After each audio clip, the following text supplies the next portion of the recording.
Welcome to the Ideal Investor Show. This is the podcast where we help you challenge your mindset and discover where you are. Tired of stories about other people's success? We can help you change your life, determine your time freedom point, and join us on the journey to financial success. Let's go. Hello and welcome to another episode of the Ideal Investor Show, where we bring you great guests that help us identify what can we do with our value investing, how can we generate passive income, how can we actually ultimately reach the time freedom point where we have the freedom to decide what we want to do with our time. So today we brought in Ali Nichols from Getaway, not Gateway, I misread that before. So Ali, welcome to the show. Thank you so much for having me. Super excited to chat today. Thanks for making the time. So before we look at what Getaway does for people, tell us a little bit who you are, where you're coming from, what's the story? Yeah, I think, my story and how I got to Getaway really starts as a kid. I've been obsessed with real estate since I was little. I often, joke, and this is a true story, that I would circle the newspapers, open houses in my local hometown and force my parents to take me to each one. I knew that I'd end up in the real estate space and industry in some form or fashion someday since I was little. But I started my career actually in the tech industry and really in venture-backed startups, and just fell in love with the pace and how it's an industry where you think you can change the world and change how we do things and so forth. And so I've been super fortunate to merge those two passions and really focus on the prop tech space, which is, the merging of the real estate industry and the tech industry together. And previously, before Getaway, had the fortune of helping another real estate startup scale from, basically inception to Series C fundraise. And there we became a tech-enabled operator for institutional capital to buy single-family residences, or SFR. So, we would partner with these folks who are like, we have $1 billion of capital to deploy into SFR, help us do it. And I had the fortune of building out that whole function, that team, all of the technology that enabled that to be done. But at the end of the day, I kept, looking at my own portfolio and being like, so I help these institutional clients buy properties all day long, and I can't do it myself. What's holding me back? And how can I help more and more individual real estate investors like myself grow their portfolios? And so my co-founder and I became obsessed with this idea of how do we help more people become real estate investors and really scale into that next level of investing. So going from owning a couple doors to owning, tens of doors and 50 plus doors and so forth. And so that's where the inception of Getaway came. We really found out, the biggest thing holding people back from really being able to scale into a larger real estate portfolio was, one, a lot of the tooling available for this group. And then secondary, and might be more important, is the financing options. As you graduate from out of conventional financing, you're kind of as an individual, you're left in this world without a ton of options to continue to scale. We became obsessed with that problem and have launched Getaway, which is a real estate investor platform that enables our customers to grow faster, because we actually co-invest alongside of them into their opportunities. You can bring less capital up front to buy your next property and scale and grow that portfolio much faster. Okay, cool. Yeah, that sounds interesting. I mean, when you were talking about being obsessed about open houses, I remember that we once moved from New Mexico to California, actually to the Santa Barbara area within California. Yeah. So we didn't even choose something that was like on the more affordable level, but right away to like one of the top spots, and try to find something that we could afford without much success. So we decided, they have these awesome looking open houses. So quite a few weekends we just went and say, let's just get inspired on what people do in their really like multi-million-dollar houses, and got some pretty good ideas. And that was actually a little bit of a fun thing to do. And then ultimately we found a property of our own, but not from those open houses. So I can definitely relate. It's a cool thing to do, to check out what other people have done. let's go a little bit into Getaway, and maybe if you don't mind, taking into consideration that our community, we are typically, for the most part at least, long-term buy and hold Yep, investors who focus on, and this is where the whole term time freedom point comes from, to build a portfolio of cash flowing properties that ultimately get to a size where the cash flow gives our members, myself included, the opportunity to say, okay, how much money do I really need per month to have the freedom to decide if I want to continue to work or not. And it's not really a requirement. It sometimes sounds like we're forcing somebody, but it's really just literally to make that choice to say, do I need to do full time? Could I do half time? Could I maybe take a for sure. sabbatical? Can I go travel and stuff like that? So if you were to tell us a little bit, are there any particular types of properties, particular locations, particular price points? If we could maybe work our way Yeah. through something like a case study for our community. Yeah, of course. And I will say, our core customer base is exactly what you're speaking of. Like every one of our customers is looking to get to that certain point where they can retire on their passive income or just have more freedom, financial freedom in their life Right. to spend their time how they want to be spending Well, it. that's why we invited Um, you, right? yeah, it's truly like the same goals. But Yeah. so our program and our product, how it works and how it works right now too in the market, I would say the opportunities that we work best with are small multifamily. So we can support all different types of residential real estate rentals. Um, but our core bread and butter is really like 2 to 20 door buildings. So that kind of teeters between, the single family caps out at 4 doors. We will go into small multifamily and more of like the commercial financing side as well.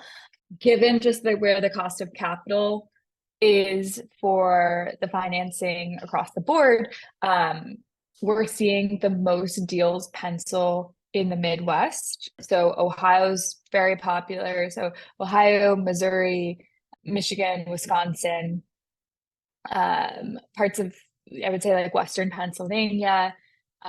And then we're always looking for more opportunities in, I call it the hot states, but Georgia, Florida, the Carolinas, Texas, the places that people, have been drawn to over the last, call it 5 years. But really focusing kind of Midwest, Southeast, just true investor markets where entry point is lower comparatively to the rest of Right. the country, but rents are still keeping up and growing.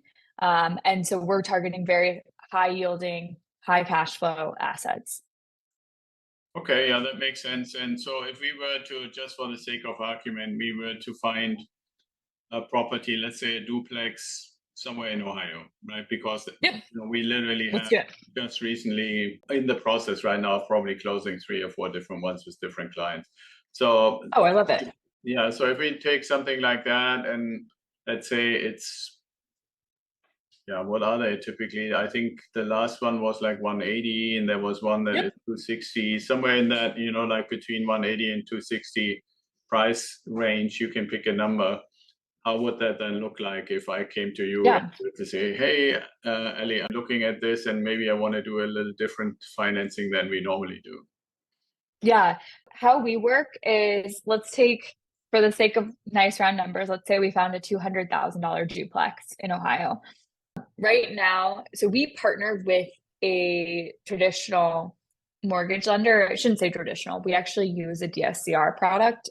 So Okay. it's non-QM, but more of a mortgage lender. Yeah. And so they'll, on a $200,000 duplex right now, really you're targeting 75% leverage from them. So they're bringing 150,000 to the table of the financing. And then typically you're having to bring in that 25K.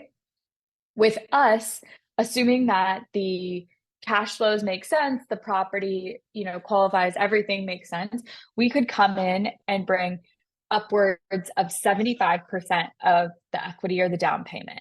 So in that case, my mental math is really bad. So we're going to do a quick calculation. So in that case, we could bring close to $19,000 of the down payment. And then as the buyer, you're bringing, just over 6,000 No, to the I mean, equity. sorry, but so if we say 75, right, of 200, No, that's 75 of the 25 of the down payment. So the down 75% is payment, coming from the lender. right? Well, 25% of, so that would be 40,000, right? Down payment normally. So if the property is 200,000 and we're Yeah. saying oh, I did my math wrong. Sorry, mental math. So 25%. So it would be $50,000 you would have to bring to the table. Sorry. And then we could bring upwards of 75 of that. So that would be 37,500. And then the buyer is bringing, 12,500. Okay. So you basically cover 75% of what would be the down payment of 25% and so forth. And your DSCR is typically 75% instead of 80, right? Or is it because of We can get to 80% right now, but it's so expensive, it doesn't make sense.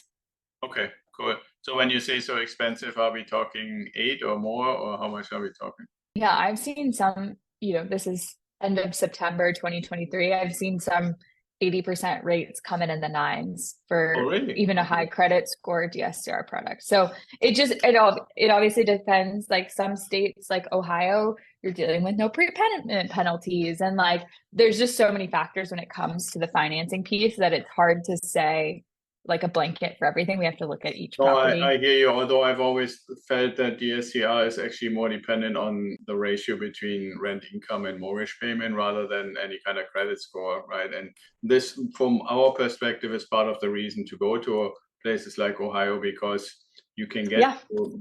something like at least, well, not at least, but you can get to 1-to-1 or maybe 1.2 or Yeah. 1.3, something like that. Yeah.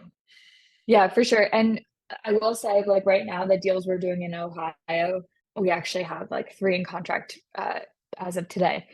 I'm seeing the rates on the DSCR at like 7.5 to high sevens, depending on the deal and the investor. Right. So they do give credit if the ratio is good, right? Yeah, for sure. That's like to your point, cash flow is Yeah. the number one component, but then credit score does impact which bucket you fall in. Right. Well, and I mean, on a duplex, you have a little bit better opportunity than on a SFR to get even higher, almost like a 1.7. Yeah, I have not, as of right now, we're really struggling, at least for our product, to find SFR deals that make sense. Okay. Yeah. Well, maybe we can help you with that. Yeah, I would love that. No, we would love that. We have a really large pool and CRM of investors that are ready to purchase and want to utilize our financing product. And oftentimes it's us, sourcing the right deals and opportunities to get in front of them so that we can move forward. Yeah. So maybe you and I need to talk about that. Yeah, it Um, sounds like it. I love yeah. I mean, it. one thing that I find is, if the whole deal and if like you said, you've been kind of fascinated by the industry from the get-go when you were little, it really is all based on relationships, right? Yes, you can go on all the platforms, even as technology affine, but there's typically a reason why a property is on a platform, MLS based or stuff like that. And most of what we're doing is basically not in the open market, right? And Yep. because of that, I learned, for example, from like a turnkey provider that they are getting ready to finish the next property and would love to have somebody who wants to buy it.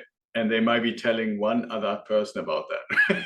So, I know. And it's so funny. It's like you're hitting the nail on the head though for us. That's one thing we're so focused on is like we've built up this quite large list of investors ready to go. Now we just need to find them the right supply. And I'm really actively working on trying to connect with turnkey folks, even wholesalers, things like that, that can get us more opportunities that are listed on the MLS. Yeah, see, maybe this podcast is the start of a beautiful relationship. I love that.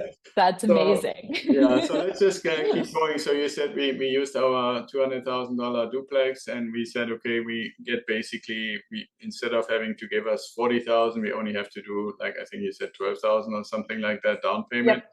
which I want for our audience, and you correct me if I get this wrong because it's new to me as well, would basically mean if somebody actually had, let's say, 30,000 sitting around, instead of having one property, they could literally get two, right? That's exactly where our customers are. It's like, a lot of folks are like, I'm planning on buying a property a year or 3 properties a year for the next 10 years. Yeah.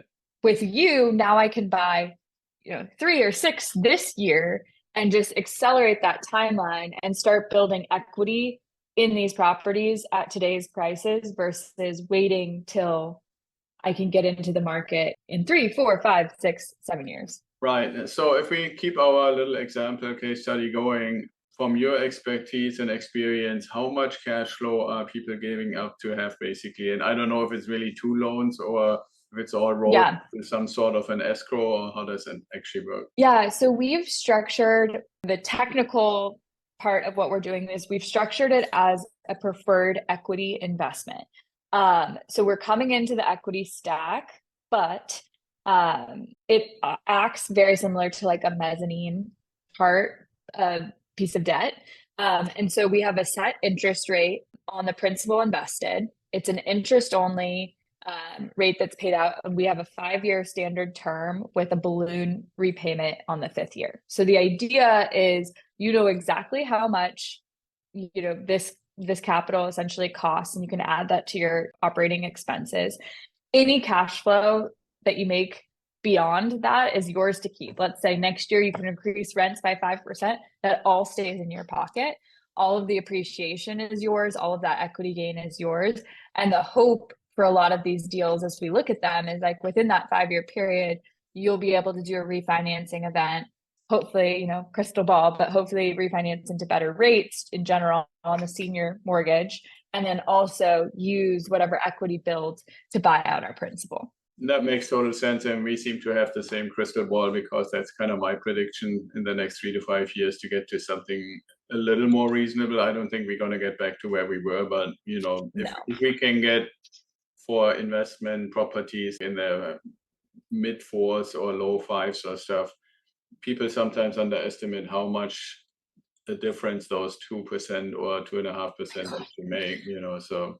Yeah, 7.5 versus 5% is huge. Right. Well, I also mean it like what you seem to be offering very timely is perfect for this particular market environment, right? Because otherwise, if I were to look at it 2 years ago and I would say, okay, I'm giving up a ton of cash flow for not having to use my down payment right now, and will I really have that? Yes, we could argue you had the appreciation, so that wasn't too much of a risk. But there's also obviously, and this is something I would love for you to address, there is a pretty strong dependence on continuous rental income, right? If we say, okay, normally I could buy myself one of those $200,000 properties with my regular 20 or 25% down payment. But then I have, let's just be generous and say I have $500 cash flow out of that duplex.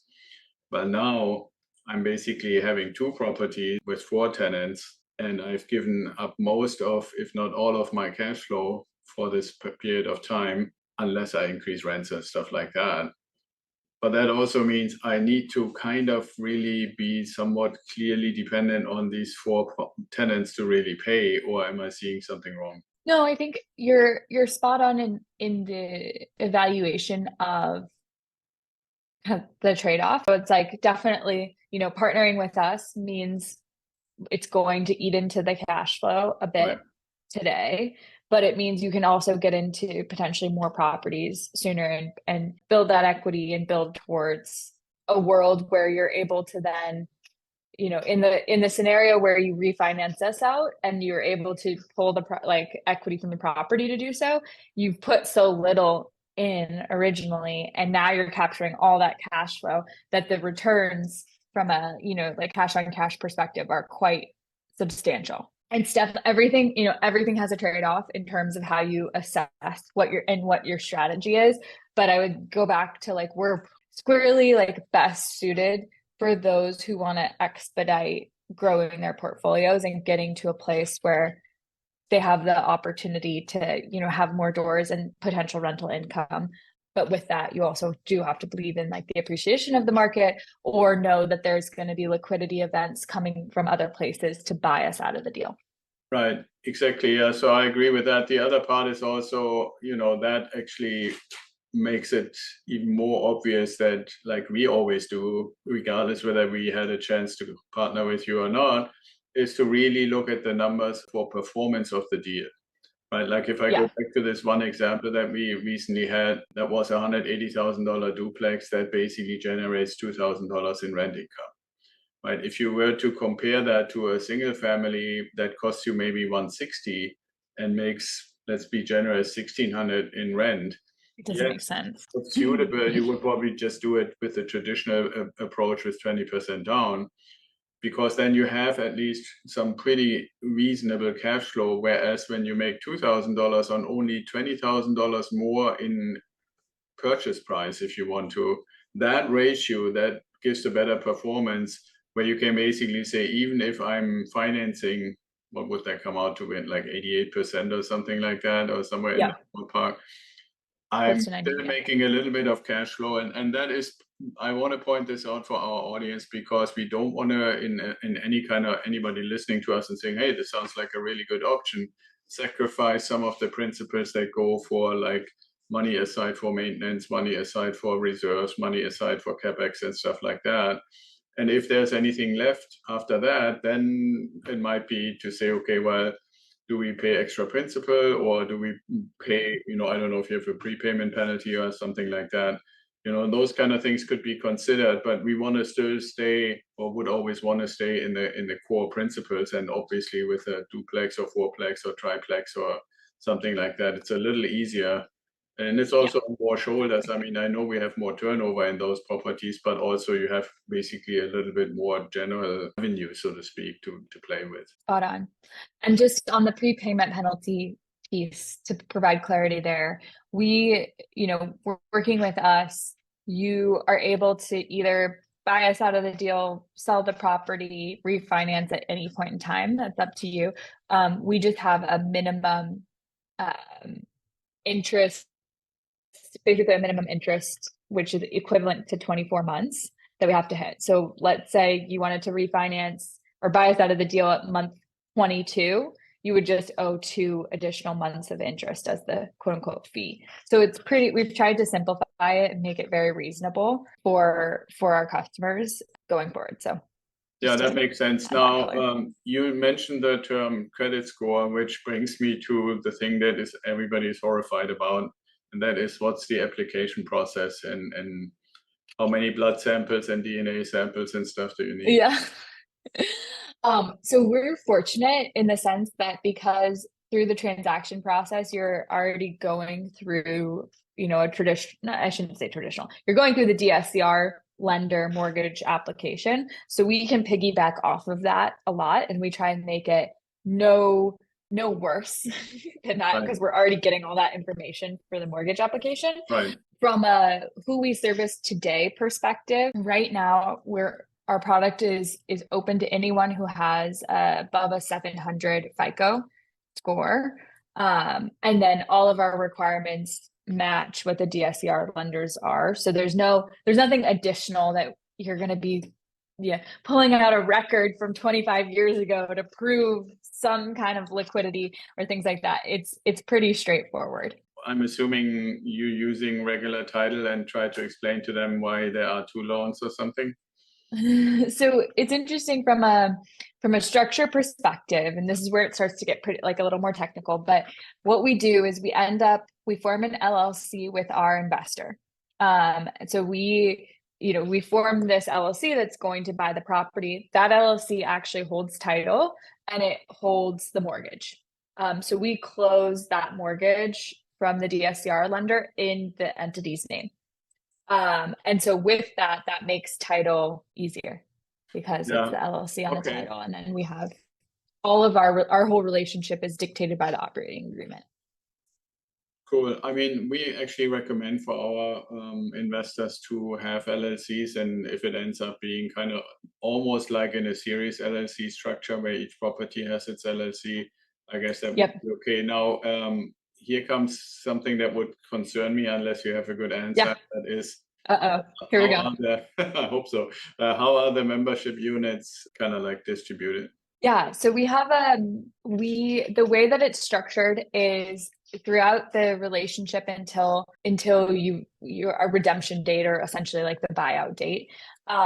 We have a standard split. It's 95% ownership to our investor partner, who is the managing member of that entity, and then 5% ownership to us as the preferred member, minority member. With that, though, everything is dictated around how the waterfall of funds works. And like I mentioned before, we don't take in any of the cash flow that exists beyond, expenses, our portion, interest payment, and then, everything that's needed. So, and then we also do require a reserve amount in a entity level bank account, so to kind of downside protection and all of this, we walk through up front in terms of as we're looking at each property, so it's very clear in the process of how much money it's going to cost all in and things like that. But yes, to your original question, it's a 95-5 split, but as I mentioned, that doesn't mean that we're taking 5% of the profit. It's like 100% profit. No, I get that. I yeah. think that's actually very fair, because if my math in my head is correct, you would probably be entitled to a little more percentage-wise as far as how much do you contribute to the overall value, assuming it's the same at purchase as it appraises for, which probably needs to be there anyway. So let's just say it's sold for 200 from a turnkey provider, and it appraises for basically 200, and your portion would be probably more than 5% by pure money value, Yeah. so to speak. And then do your point, just for our audience, I'm assuming, and you keep me straight on this, the operating agreement would basically stipulate that there's no possibility of sale without you approving or agreeing, something like that, right? Of the sale of the property. Yeah, because I mean, if they theoretically Yeah. say, okay, if I'm not mistaken, and I know the rules for different types of companies is always a little different, but if I'm not mistaken, to have really like a voting right, you would have to have like 19 or 20% or something like that, unless otherwise stipulated in the operating agreement, right? Yeah, in the operating agreement, we do stipulate major decisions and Right. just like notification of major decisions, but our customer still has the full authority to say, a year in, actually the market went up 10%. I want to get rid of this place. I'm not interested in Right, right. Dayton, Ohio anymore. Go for it. All that matters then is that, our initial principal is repaid plus our minimum interest, which is at 24 months. Well, and which is not really a problem, because obviously if somebody sells because they want to collect extra money, they would have the money anyway. Now, Yeah. just very quick out of pure curiosity, because we do this whole setting up LLCs and series structures and stuff, and we have had good experience with Inkfile. So I'm kind of curious if there is any kind of substantial fee for getting the LLC established when somebody works with you. Yeah, so we have what we call an acquisition fee, or you can think of it as an origination fee, which is, it ranges depending on the deal, but it's usually like 1% or 0.5% to 1% of the purchase price, that covers all of the entity formation, all of the like bank accounts, that basically all of the back office that's required, and then legal to get the deal across the finish line. Okay. So that's baked into our total cost structure. So that would be something that I guess, if there were a real opportunity where we were to sit down and say, okay, let's really go through the numbers and see if that is competitive or not. The beauty with Inkfile is obviously you just pick your state and you pay the state fee, and everything else is free, even including the first year of registered agent. So we like that. That's interesting. So it's called Inkfile, like INC file. .com, exactly. Oh, Yeah, I'm going to check that out because we've been using Legal Ink. Yeah.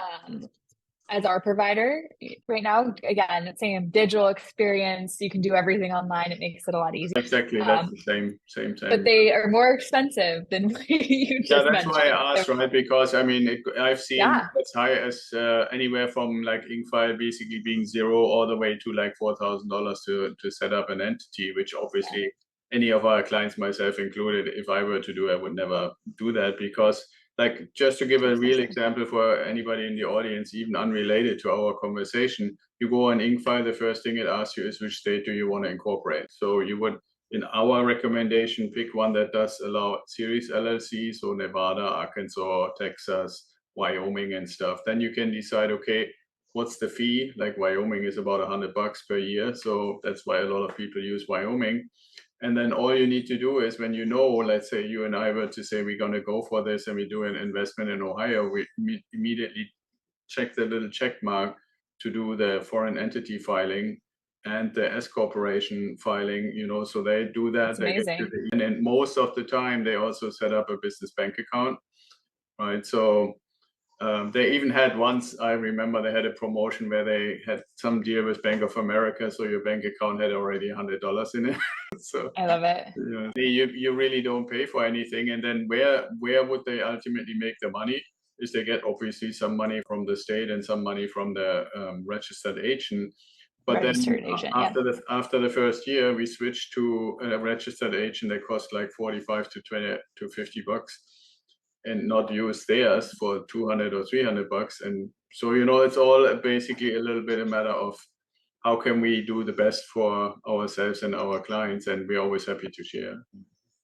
I love that. Yeah, I'm definitely going to follow up. I'm taking my notes. Like ink file, got to get your registered agent contact. Because you're Yeah. right. These are the things that can eat in, especially in a period like we are right now, where it's harder to find cash flow. It's like every penny does count. Right. So being able to get your back office costs down across the board is so important. Yeah, and I wouldn't normally mention this in a conversation like we're having right now, but when we are looking at an opportunity to reduce the down Yeah. payment, to maybe actually even allow ourselves to have a larger portfolio, then it, like you mentioned earlier, it also means we're reducing the already somewhat limited cash flow. And so it becomes even more important to keep any other costs as low as possible without giving up professionalism, right? That's kind of what we are looking for. So is there like any kind of rollover, or is it too early to ask with somebody who has actually done the 5 years and then says, okay, what do I do now? Get away? Can I get away Yeah. another time? Or So we are a relatively new company. So unfortunately, we haven't had the full 5 year cycle yet. We were formed in last year in 2022. We actually went the venture capital route. So we were fortunate enough to raise close to $6 million to build Getaway and turn this into quite a large platform. And so still in the infancy phases as a company, but we're scaling extremely fast and are well capitalized to really help a lot of investors.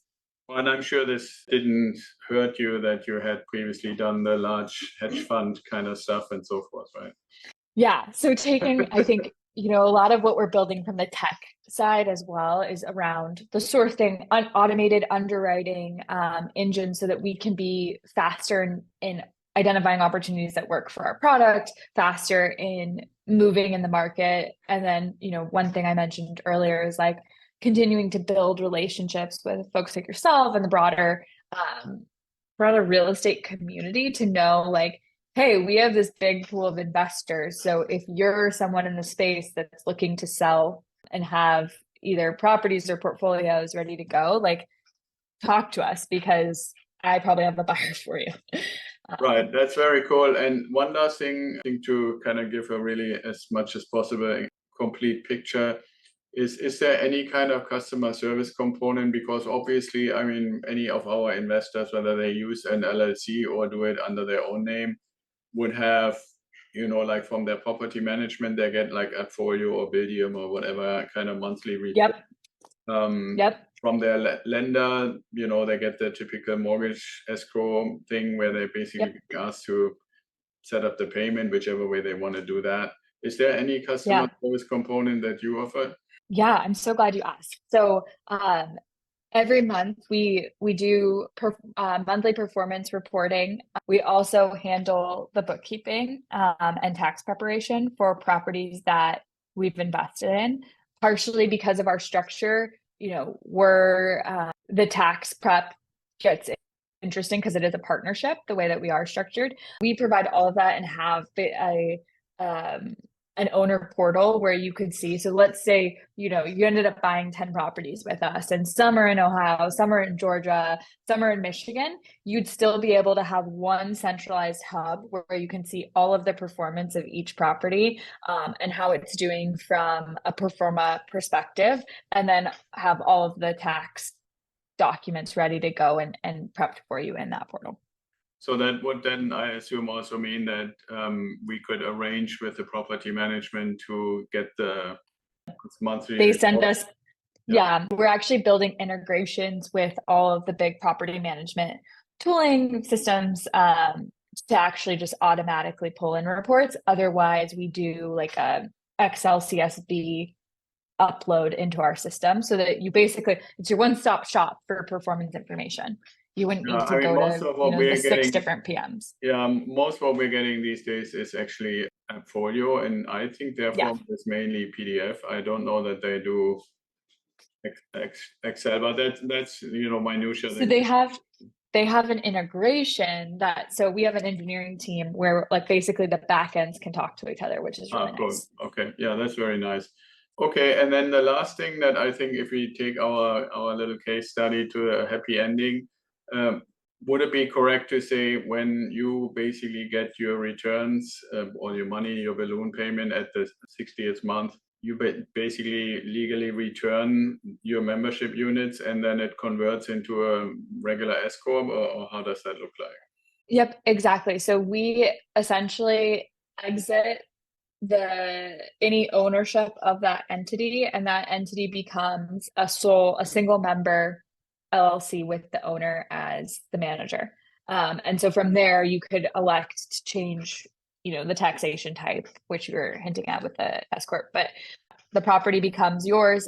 We don't have to do a title transfer because you own the LLC 100% now, and it's just now your entity that owns your property. Right, exactly. Yeah, I mean, it would probably be like a single owner or a couple owner LLC, because we would assume that the operations would be in a separate entity for everything on a series structure or an estate structure or something like that. So yeah, okay, but that's good to know, because people will obviously ask when I'm telling them that I'm met Ali and we have some new opportunities, Yeah, I So love it. because it's literally the story, right? Like, how do we get in? How much do we pay? How do we get serviced? And how do we actually look like when we continue to keep the properties? I'm assuming your hedge fund clients probably wanted to go for the equity or for the appreciation. In our case, we obviously plan long term to get to the time freedom Yep, point. So there's nothing wrong with the exactly. property. We would just keep it. Exactly. And to the point before, it's like that's where you really see your cash returns spike, because now all of a sudden it's like I only put in $12,000 to this property, and in a couple years, it could be doing $2,500 a month, and that all that cash flow goes back into your pocket, Well, especially if we're able to especially refinance. if you refi, and let's say you refi into like a 20 or 25-year mortgage instead of another new 30 Totally. year, something like that. Yeah, Or maybe for even sure. shorter, so okay, yeah, that's Yeah. very good. So I think we covered that one very well, and thanks for giving the time to explain all of that. And as we come to the end, there's always two questions, pretty much unrelated, that I Yeah. like to ask everybody. The first one is, if you could meet anybody, who would it be and why? Oh, that's a good one. If you could meet anybody, that is so interesting. Huh, who would I want to meet right now? Okay, so I'm obsessed. I just read one of Ray Dalio's books, Okay. Changing World Order. And Yeah. so I think he would be a really fascinating person to talk to, and Okay. just his approach to how he thinks about, building Yeah. his firm and things like that. So that's probably the one that's top of mind because I just closed that book. Yeah, that's very Um, cool. If you just finished it, I can recommend as a kind of follow-up, even though it should be read as a prequel, is a book called The Fourth Journey. If you read that. the fourth, okay, I have not. It's I'm writing that one really, down. you can read it before and after, so that's why I recommend it. But Perfect. it fits really well into what Ray has written. I read that book a couple, probably last year or something like that, and right when it came out. Yeah. So Yeah. I mean, it feels it's a sign of the times, right? yeah, totally. Um, Well, and Ray is I somebody who has really, I always appreciate the effort he puts in to put stuff into a historical perspective and not just go with whatever CNN says today or tomorrow. a, 1,000%, like how much research and Yeah. time and energy goes into things. So I think he very cool person. Interesting. Okay, cool. So that would be a good one. I mean, if you get that interview or that Yeah. conversation, I come along.